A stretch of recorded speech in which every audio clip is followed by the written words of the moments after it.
Hi, I'm Jay Diamond, a love and intimacy coach. I help stuck singles find their soulmate and great couples get juicy and reconnected. Hope you're feeling fabulous today. This video is all about what you're doing that is slowing down your soulmate manifestation. We're going to talk very much from a law of attraction point of view, and we're going to talk about focus, we're going to talk about your personal story, and we're going to talk about gratitude. So if that sounds good, pop me a little message in the comments and we can get started. So I've got my phone here by my side because sometimes the comments don't come through. So I'm going to try and stay on top of it all. So when I am working one-on-one with clients or they're in my group program, we have a whole section on rewiring negative beliefs or rewiring unhelpful beliefs. Now, some of you will know for yourselves very well that what can happen is after a bad relationship or after you've had some less than fun dating experiences, what happens is we start to build a bank of evidence. And that bank of evidence is telling us why it's not good to date, what's wrong with the dating world, what's wrong with the particular kind of partners, like men, women, older, younger, that we particularly like. And then we start to build all this evidence based on some of the experiences that we've had. And the way the mind works is always trying to keep you from experiencing any harm, any problems, any embarrassment. It doesn't really care about you being happy. So I'm sorry to tell you that. But the subconscious mind is always more interested in you being safe than being particularly happy. So if it thinks that if you go out on more dates and that might make you not feel so great, you're going to keep this energy of, oh, it's too hard, it's too much, I don't want to do it. And then that's where your focus goes. And so what happens is whatever we predominantly focus on, whatever we are predominantly telling the story of, is what we get more of. So I tell you this and we speak about it all the time. The universe only knows how to say yes. So if you say finding love is hard, the universe goes, yes, it is. And let me give you some more of that. So if you say that I can meet loads of great guys for a short fling, but I can never find anyone for a relationship, the universe says, oh, yes, okay, and here's some more. And you meet another one who just wants a fling and doesn't want to settle down or build or has the same mentality as you. And the trap that we fall into that really slows things down is we start to believe that because we've had a few experiences, then that's the whole entire truth about life, that there's nothing else to discuss, and that is the only truth that exists, and it's not true. The reality is, when we change our inner focus, it's the things around us that change. And generally, when I work with women and men who've been stuck for a long time with relationships, and I've been there myself, so there's no kind of, holier than thou about this conversation. I speak to this from a place of really having had experienced that. But when you have been telling that story for a long time and it becomes your truth, then your mind is always looking to prove you right. And so that's what you see everywhere you go, and your focus is on, oh, it's hard, oh, it doesn't work for me, it always goes wrong, there's always something that doesn't work. Like, I'd be really interested in what are the stories that you tell yourself, pop them in the comment box, that you feel are like a truth, but actually when you look out into the world, not everybody's having that experience. So is it a truth, or is it just truth for you? And what we often find is it's actually just true for you. Now, the power in that is once you take responsibility for it and you see that this is actually just true for me and it's not true in the whole wide world. Sorry, I'm trying to answer your comments, but it's not letting me. That it can be changed, and that's where the power comes from. It can be changed. So often what's happening is we are waiting, or you're waiting, for the world around you to change, for dates to show up differently, for people to act differently on the dating profile, for a sudden influx of single women to come through into your town, and then you'll decide to be happy, and then you'll decide to be positive. But you've got it inside out. It has to be you that shifts first, and then your external reality will shift to help you create that. Now, some of you at this point will say, I've tried being positive, I've tried doing my affirmations, and still nothing's shifted. And the big piece with this to remember is that it's because you don't really believe it. In in Manchester, we have a saying which is "Don't roll a turd in glitter," and it's not a very sweet saying, but it's very true. It's like, if you don't really believe it, but you're saying some nice things on top, it makes it a little bit better, but it's not going to get you the result that you want. You have to start working on yourself on the inside and decide to be happy now, and decide to make your life full, so that then from that happy vibrational place, you're radiating outwards. You become magnetic, you become irresistible, you become interesting, you become a person that people just want to be around, because you're living your life, you're having a good time, and you don't need other people to make you happy. So often when I'm working with women who've been single for a long time and they desperately want a relationship, all of that, like on an energetic level, everything is trying to draw in, trying to pull in. I need you to make me happy. I need a relationship to be happy. And I need the relationship to look like this and to be like this, and you need to be like that. And that's a lot of pressure for any person, right? Just trying to get the light. Shall I go this way? Shall I go this way? Maybe I'll go this way. So that's a lot of pressure for any one person.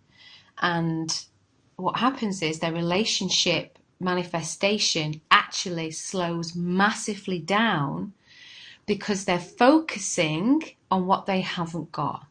And this is a real key piece, if I could speak properly. And this applies right across the board. So this applies to your money situation, to your health, to your relationships. And it's the biggest piece of work, because sometimes what we're seeing externally, like the evidence that we've been building, is that this is difficult, this is a challenge, and that may be true. Yeah, if you don't find a way to come into a place of hopefulness rather than desperation or anger or resentment, which are low vibrations, that is very hard to manifest what you want from there. But when you start to make yourself happy in any way that you can, and you start to feel good about yourself, and then you start to interact with people from that place, manifesting your soulmate becomes a lot quicker, because you're not trying to grasp from the external world. And people can feel it on an energetic level, and they might not know why they don't quite they don't feel fully comfortable with you, because perhaps you're well educated and you're interesting and you're a lovely person, you've got a good heart, but there's something that's like, I don't feel quite comfortable with this person. It's because you're coming from this place of lack. Nothing works for me, this is going to go wrong. And although you never say it out loud, it's the thoughts that are going on in your head. And of course, our thoughts dictate our behavior. And this is what people forget. Your thoughts dictate your behavior, and then that behavior shows up when you're on a date with someone. So you're suspicious, you don't trust, your heart's not open, your guard's all the way up. You're wanting your date to jump through hoops to prove that they are a worthwhile person. And what when I meet women and men who do this, sometimes they realize that they're doing it and sometimes they don't. I ask them to put themselves on the other side of that coin. I ask them to put the boot on the other foot. And if you went on a date with someone and they were constantly trying to make you prove that you were a worthwhile human being to be in their company, would you want to be in a relationship with that person? And overwhelmingly the answer is no. I probably wouldn't want to be with someone who was constantly trying to make me prove that I was a decent human. It's like, either you think I am or I'm not. So this is where we get into those deeper level aspects of how it's actually our behavior then changes when we're in a dating process with someone. So sometimes that can come up straight away because, you know, we have this belief that that love doesn't work and it's hard and it's bound to go wrong. Sometimes it doesn't come up in the very beginning. It comes up when you really start to like someone. So in the beginning, when you're not that bothered, you're very natural, the relationship is really easy, it's flowing, and then sometimes something can hit a point where you start to get triggered because you really like this person, and then your behavior starts to change. Then you become either more suspicious or more distant, or you lack communication, or they do something you don't like and you withdraw emotionally from them. And so the relationship never gets past a certain point. And I meet a lot of women who say, I never get past the second date, never get past the third date. Some women who never got past the first date with someone. And I'm working with these amazing women who are lovely people. So the reason I'm sharing all this with you is you can start to get a handle on what are the stories that are telling you that are disempowering about love, regardless of whatever's happened in the past. Everything that you're manifesting now is based on your beliefs in the past. So if you change your beliefs now, it will change the future. So like I said, in Cherished, we have a whole week that is dedicated to just like radically telling the truth on what are the stories that are going on in my head and where's my focus and what do I do to change that, and how does it affect my behavior?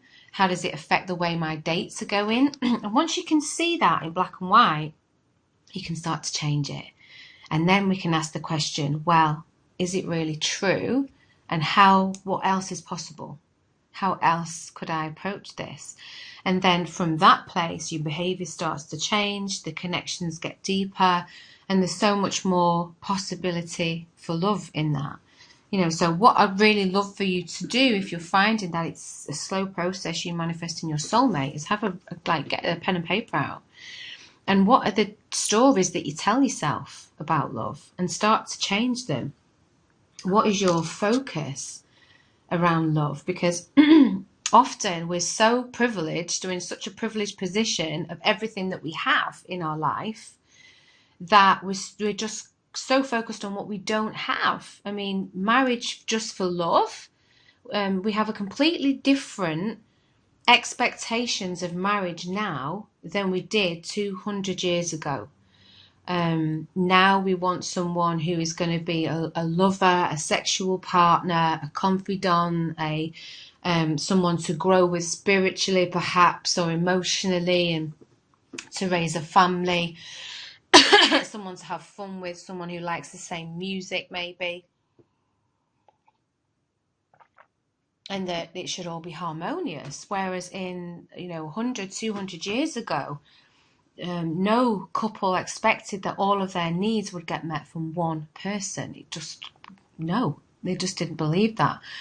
And so our expectations have changed, and in some way that's very good. We should have a high expectation and want to have real love with someone that we're going to choose to be with for a very long time if we choose to have a commitment. And at the same time, is it realistic that we expect one person to fulfill every single need that we have? Because never before in history has that been expected. So there's something around that as well. So when it comes to the gratitude, again, that's about your focus. You know, I'm at my mum's at the moment, which is my surroundings look a bit different. So I've come up to Manchester for my baby shower, my second baby shower, one in the north and then one in the south. And it's been amazing. And in the morning, sometimes I'll write gratitude ahead of time for things that haven't happened and for things that have. And although, the last 8 months have been an absolute, whirlwind of moving house and moving in and babies being conceived and morning sickness and like planning for the future and maternity and all these different things. Sometimes it's really easy to get stuck in the whirlwind part of life, the stuff that's not working, the stuff that hasn't yet happened, the stuff that isn't quite perfect. and we forget to be grateful for what we do have. And we can spend, when we want in relationship and we're deeply in that place of longing, it can be very easy to get stuck in the place of longing and forget the place of gratitude for, like, actually, you have a great life. And even if you weren't with somebody, and let's say you had just stayed single, what would that really mean? And how would life be? And it's under your jurisdiction as the manifestor of your life, as the actor, the writer, the director of your life, to create a life that's beautiful for yourself. You know, so many women that I speak to are waiting for this man to come in and save them from their own lives. Well, that's a big job to ask. What are you doing for yourself? What life do you create for yourself? Is it one that feels great? Are you enjoying yourself? Are you living life to the full? Or are you living your life in a real small way, and that only when the relationship comes can you enjoy your life? Can you go on holidays? Can you do things? And it takes quite a perception. But I've seen over and over and over and over and over and over and over again with my clients that when they are fully invested in living their best life with an open heart, so it's not this, I'm going to do what I want and I don't care. You know, that's not going to help you find love either. But when you find that real middle piece of, I'm the creator of my life and I want to have a beautiful life, and I would also love to have someone to share that with, that is the pinnacle of when you start to draw in someone else who feels the same, someone else has their own independence and can make their life happy and wants to join with you so that you can have that happiness together. So what can you choose to be grateful for? Like, in the meantime, if you're in that place right now where you're in the meantime, meaning while, you know, the universe is shifting for you to meet this person, while you're getting yourself into alignment in yourself, where you are more consistently positive in your words, thoughts, actions, and deeds, when you become a true believer that you can have love and you feel good within yourself in across your life, because if you've got, oh yeah, I really want love, but then you're miserable about and you're moaning all the time about something else, that's also going to bring your energy down. When you come into that place of alignment, that's when it all starts to happen very, very, very quickly.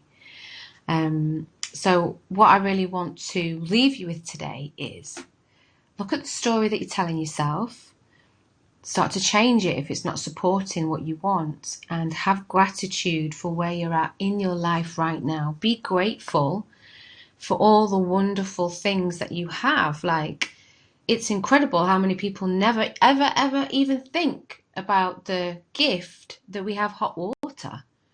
That I don't have to go to an outhouse, that I have a toilet in the house. Some people are like, oh, well, we're supposed to have that. There are millions of people around the world who don't. There are millions of people who don't get to access the internet and classes like this. There are millions of people who don't have the money to buy a meal for their family. There are millions of people who don't have running hot water, who don't have a shower, who don't have a safe place to sleep, who don't have a comfortable bed to lie in. And some of you are out here complaining like you've got this terrible, horrendous life because you haven't got what you want yet. And sometimes it takes a real shift, and we have to really like kind of reframe, okay, maybe it's not that bad after all.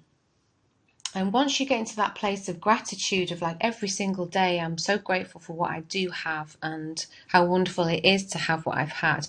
It's such a powerful force that things that you desire will start to come into your life naturally, because as you find the words and the things to be thankful for, remember the universe says yes. So if every morning you're getting up and saying thank you, the universe or God or the higher power, whatever you like to call it, will say yes, and here's some more. Here's some more things to be thankful for. Here's some more things to be grateful for. And then we shift into a place of, oh, it's a friendly world. It's a friendly universe. And then your soulmate can come into your life through that vortex or that vibration. Does it make sense? So on the 15th of December, I'm offering a free, completely free 5-day challenge to help you quickly manifest your soulmate, where every day I'm going to teach you some practices. We're going to build a love vision, like a supercharged love vision board for 2020. I'm going to teach you a daily ritual that's going to make you super dating confident. And there's going to be lots more in there. There's actually going to be like more than 5 hours of relationship coaching, which is, the last challenge that I did, I took 200 women through, and some of them found their partners within a week of that challenge. So I would love for you to come. It's for women only, this one. But I'm going to put it in the comments, and I'll put it above the video somewhere later. If you have any questions, just ask. But sign up. It starts on the 15th. We do a little task each day. It's not going to take you more than 20 minutes, maximum 30 minutes a day. And I'm also going to show you how to find really pinpoint what's been holding you back from manifesting love and how to clear it. So 2020 is going to be mega for all the girls that are going through this course with me, and I'd love for you to join. And if it's not for you, invite a friend. All right, so I'm Jade Diamond, Love and Intimacy Coach from jaydiamond.net. Any questions, please do ask, and I'll see you in the challenge.